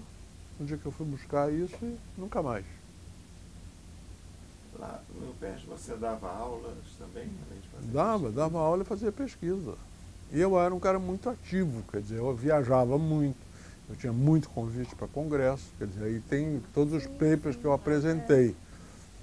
E foi curioso, porque eu nessa época eu fazia isso, eu era comentarista da TV Globo, eu escrevia para jornal, Então o negócio de ser comentarista da TV Globo tinha uma coisa assim, te vi na televisão, eu estava num hotel em Manaus, você de repente apareceu lá e tal, coisa de pessoas do IUPERJ. E uma vez eu estava almoçando com a Luciana Vilas Boas, que era minha colega no Jornal da Globo, e a Luciana virou-se para mim e disse assim, você não está sentindo inveja no IUPERJ? Você é um cara que viaja pelo mundo inteiro. Você é razoavelmente famoso. Você está na televisão, está na TV Globo, que era a TV par excellence importante daquela época. Você é respeitado mundialmente. Eu digo, não, o IUPERJ é uma coisa maravilhosa, porque como é que se diz? Eles incorporam o seu currículo, as coisas que você faz no currículo da instituição, eu acho isso fantástico. 15 dias depois eu tive um almoço com o Marcos Sá Correia, ele me fez a mesma pergunta, eu dei a mesma resposta. 20 dias depois estourou a crise e aí eu fui expulso, esquartejado e desapareci. Nesse período que você estava no IUPERJ, mesmo depois de ter saído do IUPERJ, você foi presidente do Comitê de Pesquisa sobre Transformação e Sociedade, né? Fui. Nem me lembrava disso. Pois é, e era uma coisa importante, assim, né? Porque é da IPSA. Pois é, fui tudo isso. Mas isso aí é passado.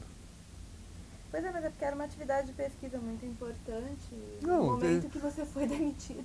Pois é, e houve tinha havido um congresso da IPSA aqui, que o Cândido fez, né? Acho que foi em 82. Não. Em 82 você assumiu o comitê, talvez tenha sido. Quando você assumiu o comitê. Mas eu já estava fora do IUPERJ nessa época. Tá. 88. Bom, informação que a gente teve. A tua passagem, voltando um pouco, a tua passagem pela George Washington University? Não, a George Washington University eu tenho até hoje uma relação com eles. Tinha um sujeito chamado James Ferrer, não tem, ele está vivo, que era o ministro conselheiro da Embaixada Americana em Brasília. E nós nos conhecemos no âmbito da escola americana, das reuniões, etc., porque meu filho estudou na escola americana. Quando ele nasceu nos Estados Unidos, eu achei que era uma coisa importante que ele estudasse na escola americana. Retrospectivamente não foi, não. Mas naquela época eu achava que era uma boa ideia.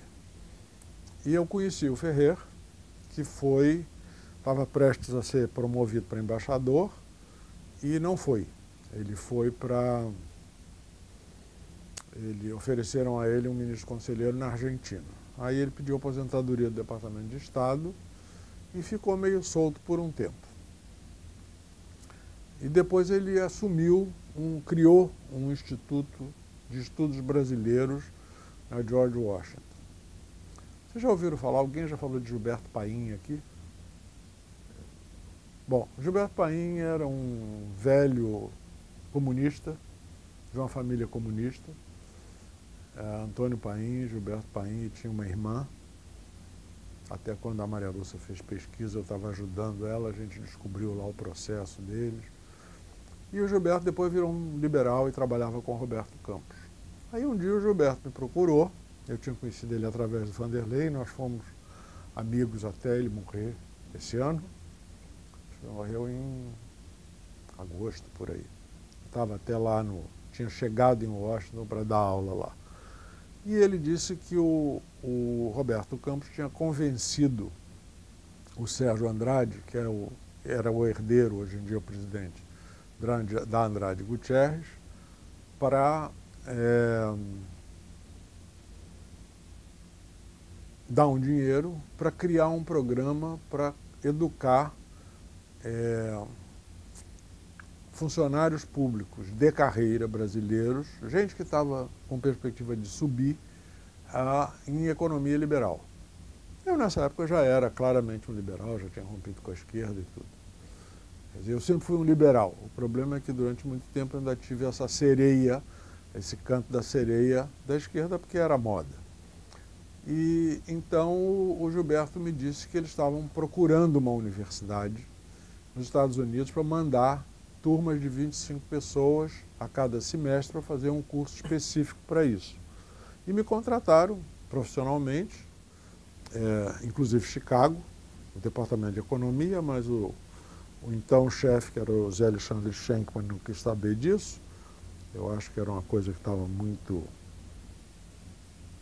Ele achava que estava muito abaixo do prestígio dele. E o Ferrer tinha acabado de montar esse Instituto de Estudos Brasileiros na George Washington.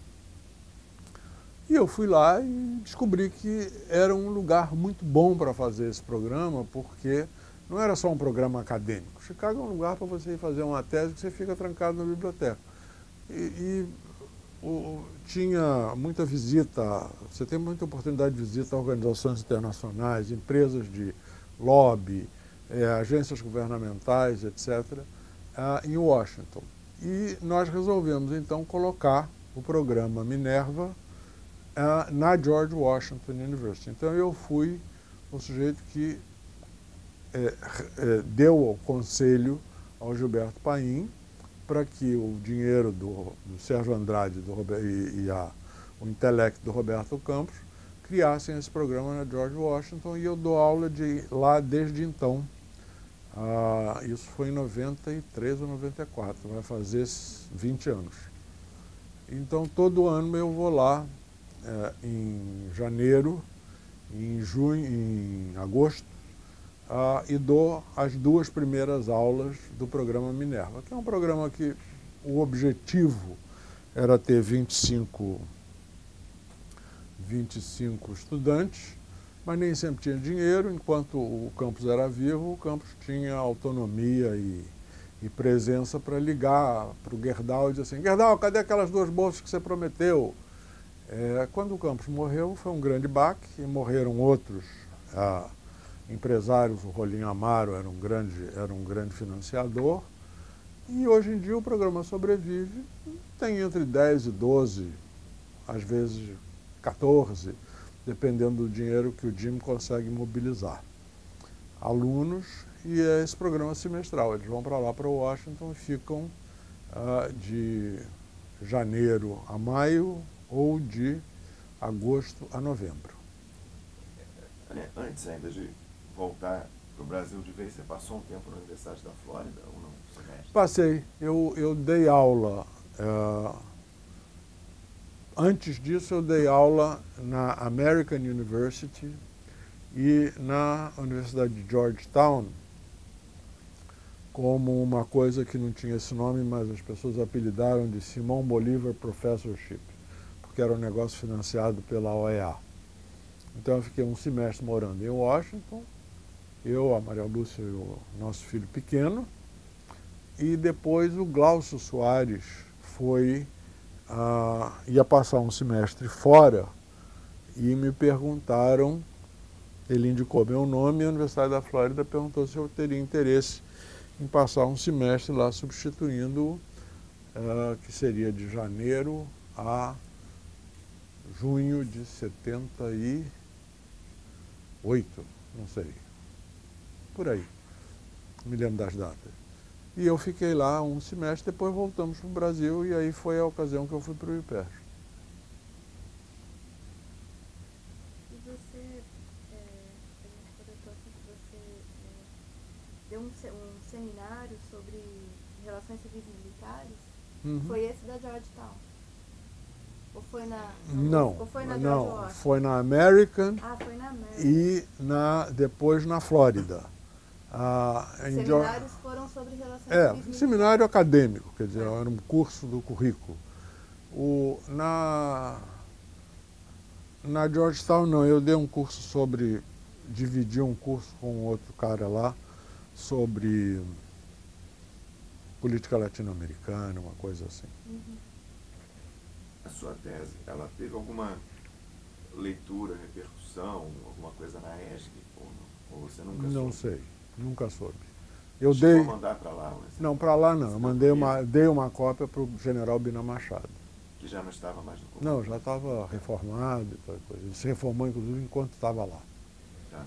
agradeci muito a ele. Depois você nunca conversou, porque quando o Eliezer lhe convidou para escrever sobre indústria bélica, era uma coleção que ele dirigia na Papyrus, isso foi em 87. Eu já tinha escrito outras coisas sobre indústria bélica, adidos militares, etc. Foi daí que surgiu o convite? Talvez tenha sido. Você nunca conversou sobre isso? Não, nunca soube. Porque recebeu o convite? Não, eu recebia vários convites. Eu estava aí rodando pelo mundo. Os meus alunos perguntavam, como é que você faz para viajar tanto? Eu disse assim, eu sempre que me convidam, eu aceito. E depois que eu aceitei, eu pergunto o que é que tem que fazer. E eu tenho, inclusive, um artigo que algumas pessoas gostam muito e outras pessoas odeiam. As pessoas que gostam muito dizem que é porque eu contei a verdade. E as pessoas que odeiam dizem que é porque eu contei a verdade. Que se chama Você Quer Ir a Paris? Ou de como eu me tornei especialista em não sei o que, não sei o que, não sei o que, que foi isso. Eu trabalhava aqui, o meu chefe era o Simon, e então foi em 1974 ou 5, o Simon entrou na minha sala e disse assim, você quer ir a Paris? Eu digo, quero, o que tem que fazer?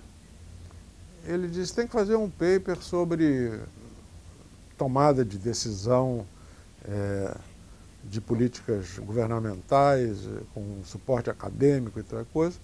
Aí eu discuti isso, resolvi, pensei, chamei a Argelina Figueiredo para trabalhar comigo, fizemos uma monografia, que também não foi publicada, e eu fui a Paris, depois fui a uma série de outros lugares, e daí para frente eu comecei a viajar muito. Porque era isso, me perguntava o que tinha que fazer, tudo bem, qual é a obrigação? Mas por que os que odeiam? Porque eu contei essa história. Não podia contar essa história. Quer dizer, isso acabava com a mitologia. Né? Eu contei, foi assim, o Simon entrou na minha sala e perguntou, você quer ir a Paris? Eu quero. O que tem que fazer? Tem que fazer um paper sobre isso. E as pessoas sempre gostam de vestir os interesses acadêmicos deles, de que não, isso foi fruto de muitos anos de pesquisa, um negócio que evoluiu. Coisa nenhuma. A maior parte das coisas que acontecem na academia é por acidentes desse tipo. Então, eu contei. Eu tenho esse bom hábito que eu gosto, mas que não é muito salutar em termos de relação com as pessoas, é de dizer isso, ó, a vida é assim. Em 85, ou meados da década de 80, pode ir embora, estavam começando a surgir, pouco depois, se eu não me engano, o núcleo de estudos estratégicos da Unicamp, com a Eliezer e aquele coronel Cavanhari. Depois aqui na UF, René Dreyfus, Eurico, estão começando esses núcleos de estudos estratégicos, grupos de estudos estratégicos, tinham a ver com uma tentativa, por um lado, de entender a transição, os cenários novos e tal, como é que seria esse novo, né? Por outro, em alguma medida, alguns de ser uma espécie de mediação entre, dizer, uma parcela, talvez, dos militares e fazer essa ponte. Você, de alguma forma, acompanhou ou não se interessou? Não, eu acompanhei, participei, mas é o que eu disse, eu não sou, por personalidade, eu não sou uma pessoa muito gregária nem muito organizadora. Né? Vamos montar um grupo sobre isso. Eu dizia, essas coisas dão muito trabalho. Né? Sempre fui muito individualista nesse sentido, e por isso nunca pertenci a grupos no sentido de lealdades e tudo isso. Então eu colaborei com o Eliezer, participei de várias coisas, várias reuniões, escrevi vários papers, mas não me interessei por entrar em nada disso, não. Eu não sou uma pessoa, definitivamente, eu não sou uma pessoa organizável. Quer dizer, eu nunca fui, um grande militante político, se fosse de Ação Popular ou de qualquer outro partido, porque eu também perdi o interesse rapidamente. Quando o negócio virava rotina, eu dizia, não, agora eu quero fazer outra coisa. E a passagem definitiva para o mundo da consultoria, como é que foi? Foi com a minha expulsão do IUPERJ. Não, sim, mas como é que você se adaptou a esse mundo só da consultoria? Bom, como eu disse, eu perdi o chão, porque todos os meus grupos de referência desapareceram. E por aí aconteceu uma coisa por acaso. A Maria Lúcia foi convidada para uma posição em Brasília. E ela me perguntou, você vai? Eu digo, vou. Tem telefone, tem avião, para mim tá bom. E naquela época havia uma vantagem comparativa de você estar em Brasília para a clientela de consultoria. Praticamente nessa época, os pioneiros disso foram o Valder de Góes e eu. E então eu estava lá, muita gente me consultava, me chamava para, me contratava, me chamava para ir para o exterior para fazer palestra ou mandavam pessoas para lá. E aí eu me mudei para lá e fiquei como consultor dessa época da mudança, praticamente até ser contratado por uma universidade lá em Brasília para ser pró-reitor de pesquisa e pós-graduação. Onde eu mantenho um mestrado, mas... Mas aí eu descobri que essa história de montar mestrado em faculdade particular, em geral, é feita uma moça que quer muito um convite para um baile, ou seja, ela quer entrar, a faculdade quer entrar no negócio da pós-graduação, porque é importante, mestrado, aí depois que ela aceita o convite para o baile, ela descobre que o vestido é muito caro. Quer dizer, você manter um mestrado, né, e na Euro era isso, tinha que ter 12 professores em 40 horas que produzissem não sei o quê. A família Fecuri, que é dona do Unieuro, aguentou durante 2 anos e meio, basicamente porque tinha um reitor que eles tinham contratado para fazer essa transição, depois ele saiu de lá e aí desmontou tudo. O mestrado está lá, existe, acho que o de administração foi fechado e basicamente todos os professores veteranos foram demitidos. E lá você orientou 2 alunos, 2 dissertações sobre polícia militar. Um deles é esse que eu disse que fez o curso da ESG, que é um coronel da Polícia Militar, chamado Marcos de Araújo. O outro é um praça da Polícia Militar, chamado Alessandro de Paula Rezende, eu acho. E o Alessandro está a caminho de um doutorado na Flax do Equador. E é soldado da Polícia Militar. E não pode largar a Polícia Militar porque ele tem não sei quantos anos acumulados, aposentadoria, mas ele está sentindo esse drama. Ele me ligou e disse, professor, está um drama danado, porque eu sou cabo e eu não posso dar aula para oficial, apesar de estar na beira de um doutorado. Então tem esses conflitos que você estava falando, da hierarquia militar com a hierarquia acadêmica, que você vive lá na ESM, tem aí. Mas eu orientei um trabalho do Alessandro, que foi uma pesquisa empírica por questionário, e o Marcos, que eu não me lembro mais o que ele fez, mas ele fez alguma coisa interessante. É interessante que você voltou novamente nas 2 pontas, né? Um soldado da Polícia Militar e o coronel. Um coronel que foi para a ESG. E está lá, deve estar terminando o curso, deve ter terminado o curso agora. Casou-se com uma colega de turma, tiveram uma filhinha, e aí um dia ele disse, professor, eu vou para a ESG. Eu digo, boa sorte. Na consultoria, você chegou a alguma vez ter que lidar com pesquisa sobre os militares? Quer dizer, cenários de risco, vai ter golpe, não vai, esse tipo de... Esse negócio começou, isso existia no início. Depois não, quer dizer, depois esse fantasma do golpe foi desaparecendo. Mas tinha uma grande preocupação. Mas não era mais com um golpe, por exemplo. A IBM, que foi minha cliente durante muito tempo, o grande interesse da IBM era a reserva de mercado. Era poder ou não poder importar computadores, e por aí vai. Mas não tinha mais, isso já estava acabado. E teve aquele grupo que eu comentei com vocês, dos oficiais superiores, brigadeiros, etc., da aeronáutica, que juntaram-se e convidaram uma série de cientistas sociais para explicar a eles como é que ia ser a vida deles depois da abertura. E isso se reuniu várias vezes, eu fiz boas amizades, deve ter sido por isso que eu, em algum momento, ganhei aquela medalha lá, que eu não sabia o que fazer com ela. Medalha O equivalente da medalha do pacificador, acho que chama Ordem Santos Dumont. Eu sei lá, um dia me disseram, eu fui lá, apareci lá, e chegou um cara para mim e disse, você está recebendo uma medalha? Em que grau? Eu digo, nem sei. Meti a mão no bolso, tirei com grau de oficial. Aí a mulher disse, não, meu marido é comendador. Não tenho a menor ideia disso. Eu queria voltar um pouco na história do Colégio Interamericano de Defesa. Vamos lá. Mas, queria perguntar um pouco, enquanto você estava nos Estados Unidos, teve uma experiência de uma palestra no Colégio Interamericano de... Não foi enquanto eu estava, eu ia lá muito. Se fosse por conta do programa Minerva, fosse por conta de outras coisas. E Isso foi em que ano? foi no governo Collor, não me lembro quando, que ano exatamente.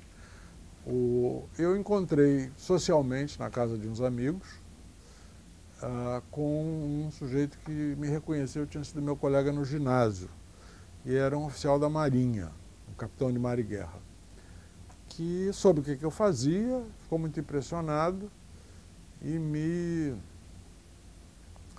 convidou para fazer uma palestra no Colégio Interamericano de Defesa. Ele disse, olha, você sabe, a gente não tem dinheiro para te trazer do Brasil, mas você está aí a toda hora, e realmente naquela época de 2 meses eu estava nos Estados Unidos. Numa hora que você viesse, a gente vai te pagar, acho que era $500, ou manda buscar você em casa, faz todo o cerimonial. E eu fui fazer, e o tema que me foi pedido era problemas de longo prazo da sociedade brasileira.